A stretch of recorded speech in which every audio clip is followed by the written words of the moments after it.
Welcome to Canadian Justice. I'm Christine Van Gyn, and today we're discussing a move by Canada's broadcasting regulator that could be the first step in banning Fox News from Canadian airwaves. The LGBTQ advocacy group EGAL wrote an open letter to the CRTC asking it to consult the public on removing Fox News from Canadian airwaves. This followed a segment by now fired Fox News mega host Tucker Carlson about LGBTQ issues, and in particular, trans issues, which EGAL has called horrifying. In response to EGAL's request, the CRTC opened a Part 1 application seeking public comment about removing Fox News. Fox has opposed this move. What does the CRTC's decision mean for the network and for Canadian media consumers and for a free press in Canada?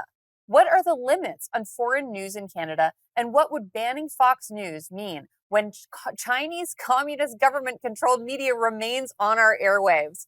Here today to discuss this is the former CRTC chairman, Peter Menzies. We also invited EGAL to join us, but they were unable to attend.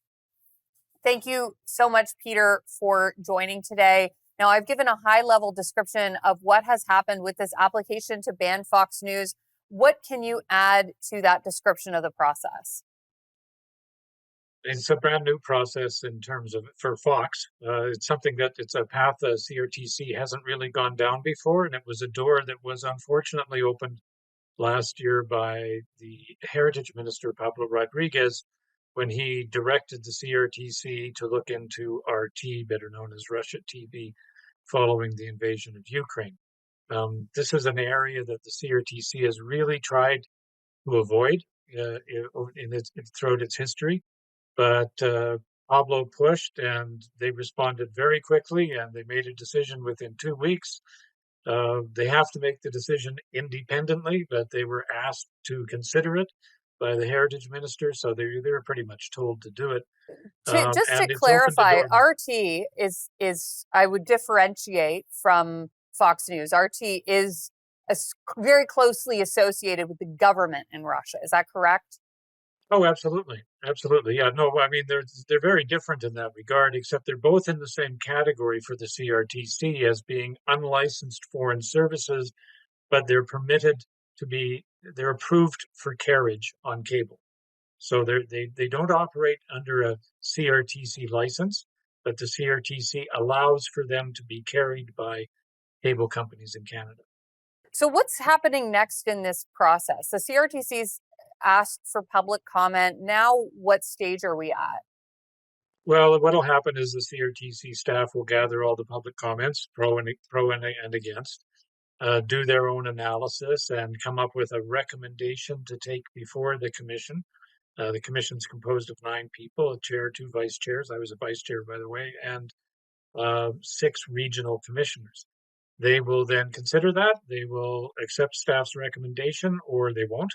And they could decide otherwise. So staff could recommend that Fox be delisted from that list of approved foreign services, or it could recommend otherwise. And at the end of the day, the decision will be made by those 9 commissioners, all of whom are cabinet appointees. And the result of delisting it would mean Canadians would not be able to access that channel, Fox News, on broadcast television in Canada. Is that via cable, what that satellite? Would mean? Yeah, via cable or satellite. In terms of that, they'd probably still be able to access it on the internet. Although now that the CRTC has been given authority over the internet, that opens a whole bunch of new through C11 and of course there's, which is the Online Streaming Act, for those of you who aren't aware, which gives the CRTC some power to regulate content online on streaming platforms. And we're not even getting into C18, which has resulted in news blocking in Canada. So the irony could be that you could not access Canadian news sites on certain streaming services online or certain platforms online. And now the CRTC, if they decide to ban Fox News, if they take this route, then you wouldn't be able to perhaps access Fox News either. Now, we've got to go to commercial break, but when we come back, I want to ask you more about this process and about what actually triggered it and if Tucker's leaving Fox changes any of that equation. We'll be right back.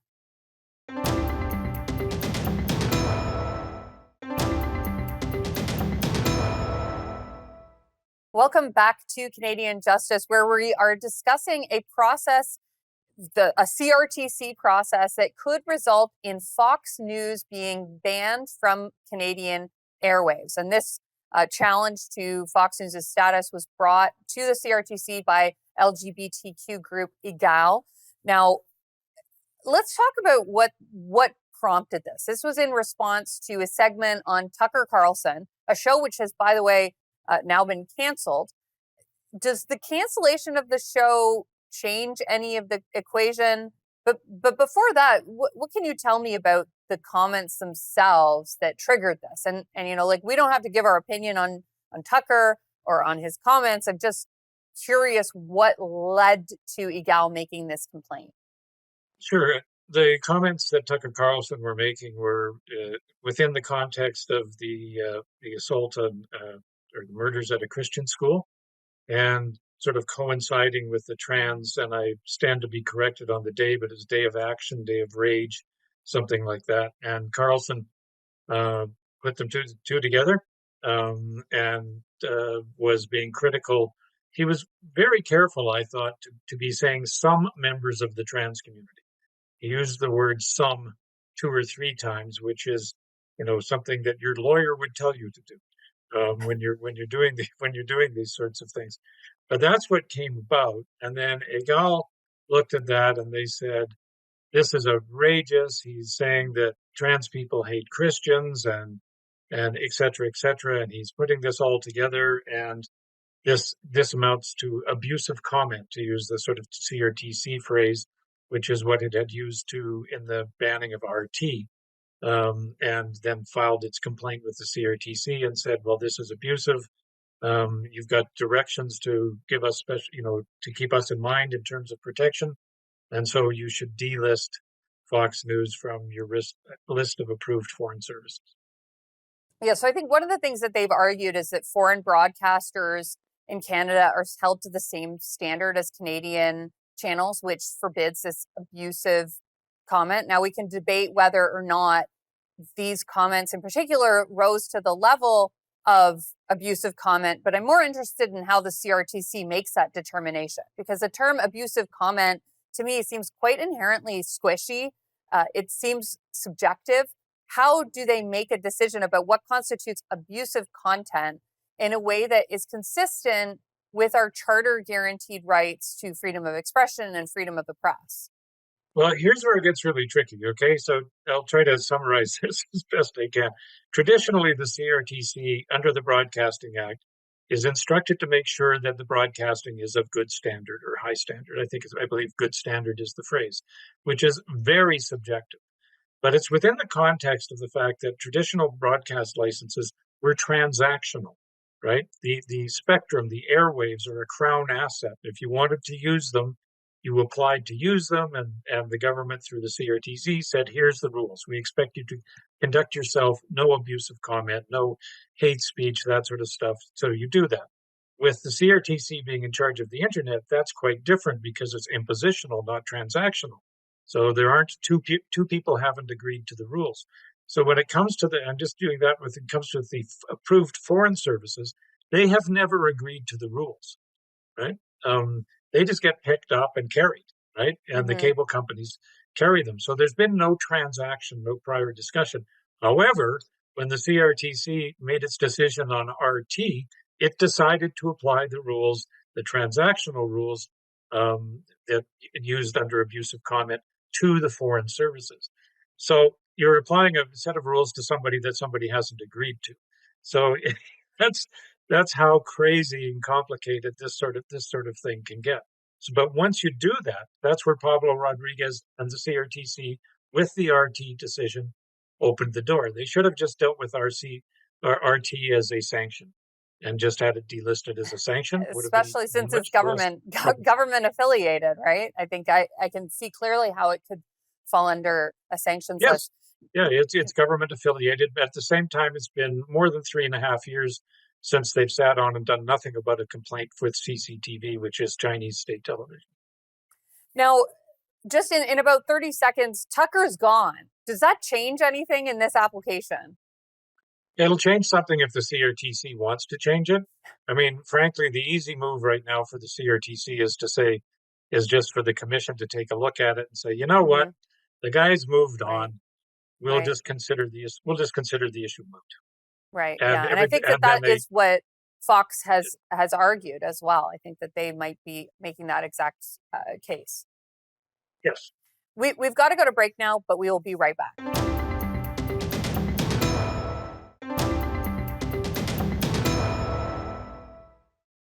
Welcome back to Canadian Justice, where we are discussing CRTC looking into whether or not they are going to ban Fox News from Canadian airwaves. Now, the first part of that process, Peter, was a public comment phase. That phase has now closed. What do we know about the tone of the comments that the CRTC received? Well, I haven't read all of them. Hundreds, thousands, and thousands of them, for that matter. And typically, what happens is each side will sort of rally its troops to make their comments and that sort of stuff. For last time I looked, they were running about 70% to 30% in favor of banning Fox News. So the EGALS community, the LGBTQ plus communities, had banded together and sent them in, and some of them were very similar. That tends to happen in these things. At the end of the day, that's an opportunity for the public to participate and express its point of view. But the CRTC, it's not a vote, right? Mm-hmm.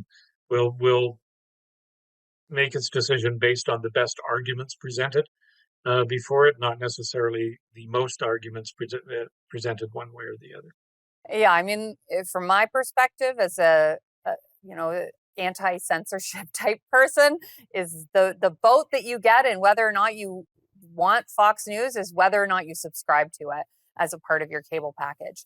Now, I want to turn to part of this conversation we have been having around Fox and the Chinese government controlled media, which is still broadcasting in Canada and Russia today, and some of the policy arguments around that. So what would be the rationale for banning Fox but keeping Chinese government controlled media, which has some content that I would say is can be objectionable for a lot of Canadians, including perhaps in particular people who have concerns about Hong Kong or the Uyghur community in Northeast China?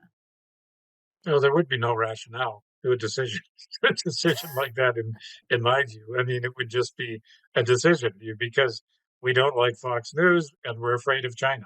That would be the that would be the only rationale that you can throw into something like that. Like I said, Peter Dahlin was, he had a forced confession. He was arrested. He's a human rights activist Mm-hmm. from Sweden, and he complained to the CRTC 3.5 years ago about having his forced confession televised. And apparently they televise a number of these. But I mean, I guess the CRT, I'm just guessing, speculating, the CRT's view has been much what you described about Fox News. If you don't want it, don't subscribe to it, right? I mean, it's not like these things are forced upon people. You go downstairs and you find the kids watching Chinese state television. Oh my God, dear, they're watching Chinese state television again, or good heavens, they're watching Fox. You have to make a choice to pick up on them. But in terms of rationale, it would be no. We just this is the LGBT community, and we're going to protect and make that a priority over months of torture and forced confessions. On the other hand, you kind of go meh. Now, Igal says this is not about censorship. I imagine RT would be arguing that the decision to eliminate RT from Canadian airwaves through the CRTC as opposed to through a sanction would be about censorship. And I'm sure there are people who have made that argument. So they have said this is about preventing the incitement of hatred. So how do you respond to concerns that this is or isn't censorship, whether we're banning RT, Chinese state media, or Fox? Well, a phrase like preventing the incitement of hatred can be applied to just about anything with great, respect to Egal. They're very passionate about their cause. They're also government funded in terms of that sort of stuff. But there's no getting around it that it's censorship. Now, I mean, that's kind of what the CRTC does. People don't realize it that much, and it's fairly soft, and a lot of it's self-censoring. So you can make an argument that it's justifiable censorship if you want to make that argument. But I don't think there's any real logical foundation for making an argument that it is not censorship. It is censorship. Just the fact that the CRTC decides what foreign services can be broadcast and what don't implies a sort of censorship. So let's not pretend it's not. If you want to have a discussion about whether it's justifiable or not, that's another discussion.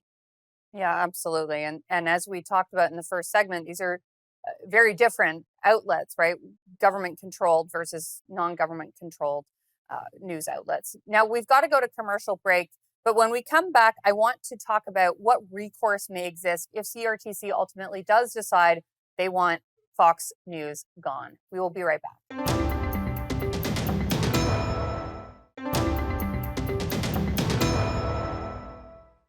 Welcome back to Canadian Justice, where we are discussing CRTC's process looking into whether or not they will ban Fox News from Canadian airwaves. Now, if ultimately, Peter, the CRTC does decide we are going to ban Fox News, we agree with this claim brought by Egal, is there any recourse for them? No, there really isn't. Some CRTC decisions can be appealed to cabinet, and some CRTC decisions in terms of telecom and that sort of stuff can be appealed to federal court. But I don't think there's any avenue open for this. It's a new area, and I expect that if there had been an opportunity, that RT might have chosen to have done that a year ago. But I think the CRTC's authority on this is pretty clear. Once they make that decision, they make that decision. And yeah, so and that's it. How did RT respond when they were banned a year ago? What was their reaction to it? I can't recall their exact words, but I think they probably referred to it in terms of censorship. That their version of the truth was no longer going to be available. But keep in mind, when the CRTC made that decision, it said, no, this isn't censorship, or this doesn't violate free expression because RT will still be available on the internet. Right. So it could just sort of go ahead and make that same decision. But like I said, whether that stands up in the long run, now that the CRTC is in charge of the internet, we'd have to see, because if somebody could easily come and make an application now to the CRTC that says, we want you to issue an order to ISPs, internet service providers, to block RT or to block Fox News. That's speculative, but it's possible down the road. That's possible in part because that's under C11, correct? Under the amendments to the Broadcasting Act. So that expanded the powers of the CRTC to regulate online content and online platforms. Under what authority might they be able to do something like that? Am I correct that it's C11, and exactly how would they be able to do it using that authority? C11 is an amendment to the Broadcasting Act. And, part of the debate about C11, people say, well, it doesn't say anything in C11 about regulating content. I said, no, it doesn't. But it says it in the Broadcasting Act, right? So you're actually amending the Broadcasting Act. So C11 itself didn't have to say that because it's already in the Broadcasting Act. So that's the authority that they use, is the Broadcasting Act, which is a early 1990s piece of legislation being applied to an entirely new technology. And what about the fact that now this new legislation, Bill C-18, is resulting in news blocking in Canada online? Do you think that the fact that access to Canadian news content on platforms owned by Meta, Google, and what's the other platform? I think Instagram, but they're owned by Meta. Instagram is a Meta platform. How would any of that change the calculus now that Canadians might not be able to have as easy access online to their own news? Yeah, I think it's a disaster for the news providers that it's turned out this way, and it was entirely predictable that it would, but people wouldn't listen. Um, but I think for the consumer itself, it's an inconvenience, and it's sort of a new pattern. Most people still access their news sources, or the largest group of people that accesses news sources still go straight to the websites. So a lot of news sources will have to train people to download the app, use the app, go to our website, that sort of stuff. Or in the case of Google, if you can't find it through Google search, go to Bing or DuckDuckGo. I mean, there are other search engines out there that you can use for that purpose. Or I mean, you can keep the URL in your favorites, that sort of stuff. So I think for the consumer themselves, 20% maybe use Facebook for that, but I think it's an inconvenience, but they'll find a workaround I if mean, they as really want someone the news. in creating news content, I am interested in having as many people have access to my program as possible. So for me, this legislation is very frustrating. But Peter, that's all the time that we have. Thank you so much for coming on today. We've heard today about a matter before the CRTC involving a challenge to the ability of Fox News to broadcast in Canada. Whatever your opinion of the network and its hosts, what do you think of prohibiting the broadcasting of a major American network in Canada when foreign propaganda is still permitted? What do you think the outcome of the case will be? And what do you think of the fact that the CRTC even chose to consider this challenge? You be the judge. Thanks for watching, and remember, a freer Canada starts with you.